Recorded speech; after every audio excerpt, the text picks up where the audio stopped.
Hello. My name is Andrew Ryan, and I'm here to ask you a question.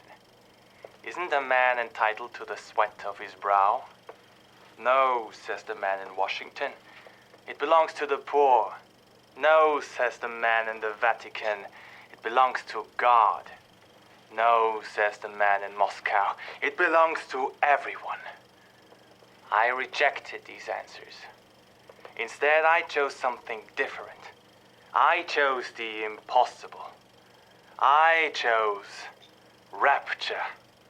A city where the artist would not be censored, where the scientist would not be bound by petty morality, where the grand would not be constrained by the small. And with the sweat of your brow, Rapture can become your city as well.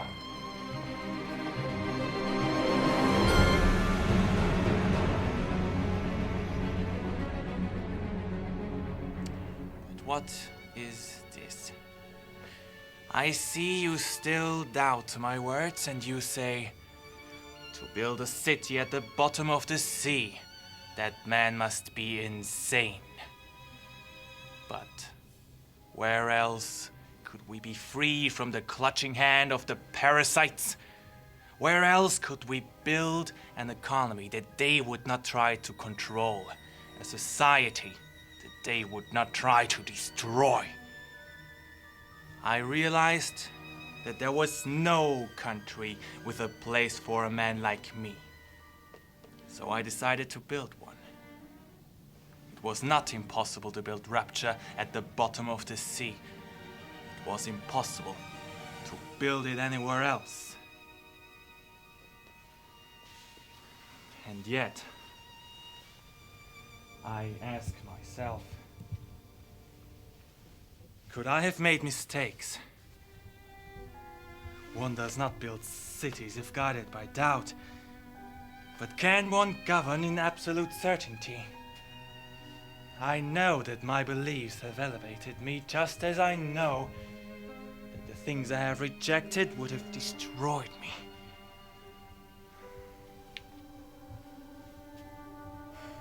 But the city, it is collapsing before my eyes. Have I become so convinced by my own beliefs that I've stopped seeing the truth? Perhaps.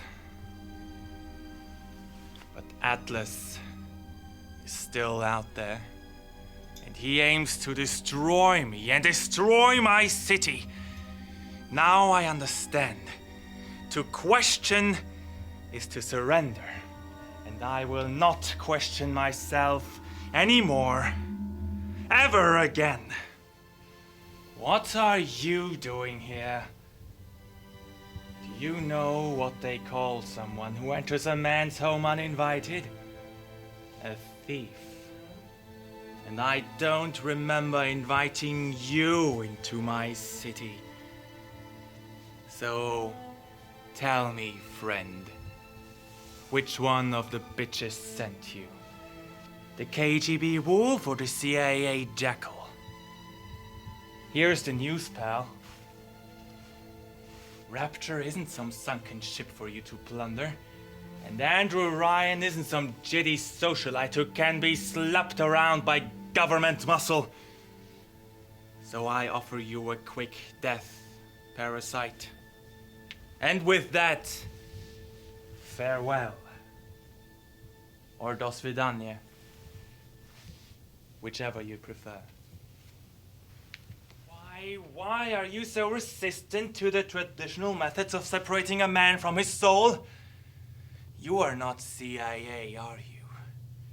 You belong to Atlas and his parasites. But don't you worry. I just need a little more time to find the proper poison to kill your kind of parasite. And do you know the difference between a man and a parasite? A man builds. A Parasite asks, where's my share? A man creates. Parasite says, what will the neighbors think? A man invents. A parasite says, Watch out, or you might tread on the toes of God. Let me tell you something. I will not have my city swindled by the parasite, whatever its guise. You will never defeat me. You hear me, Atlas? And RoRiCon offers you nothing but ashes. And what did Atlas offer you? A piece of my plundered city? You mark my words. Your collaboration with Atlas will reward you with nothing but a knife in your back. Because in the end, all that matters to me is me, and all that matters to you is you. It is the nature of things. We all make choices, but in the end, our choices make us. And now that I see you here before me, flesh to flesh and blood to blood, I know that I cannot raise my hand against you. But know this: you are my greatest disappointment.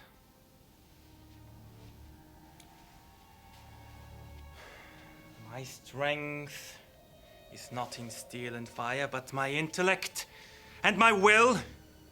That is what the parasites will never understand.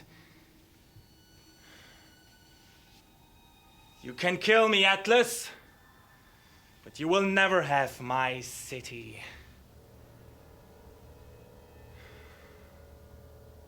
There is a season for all things indeed. A time to live and a time to die. A time to build and a time to destroy. In the end, what separates a man from a slave? A man chooses, a slave obeys. And do you know what I see in your eyes? Uncertainty. You don't even know who you are, do you? You are not a hero. You are not even a parasite. You think you have memories. A family, a farm, an airplane, a crash, and now this place. But was there a family? Was there an airplane crash, or was it forced down? Forced down by something less than a man.